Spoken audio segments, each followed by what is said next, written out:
You may have noticed voters elected 2 more Central Indiana mayors this week in their 20s. Yeah, pretty impressive. News 18's Alexis Moberger has more on how these young political leaders are starting to trend.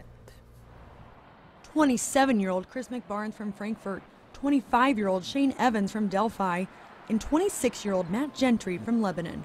All 3 politicians. Most of these young politicians are running small towns, but these names are just a small piece of a political youth movement. I'm young.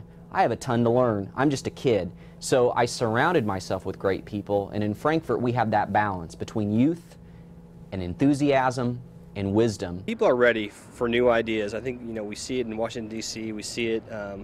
People are tired of gridlock, and they want solutions, and they want ideas going forward. And I think when you have younger people getting involved, they're excited because we bring a lot of energy. Well, I think by the turnout yesterday at the election that people want to see a change and they want some energy in the office. But being mayor isn't where these 3 first thought they would end up. I wanted to be a doctor. I always imagined myself running into the ER at 1 o'clock in the morning, saving someone's life. I thought it was going to be a staffer, like a political staffer. 25-year-old Shane Evans thought he would be a local attorney, but now he is one of the youngest candidates to be elected mayor in Indiana.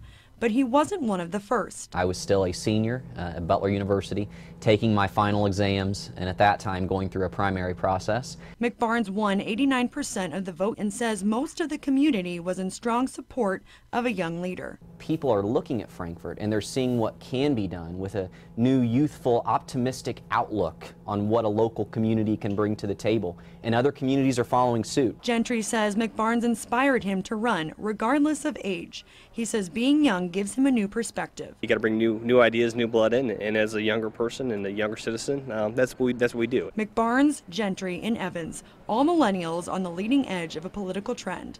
Alexis Moberger, News 18.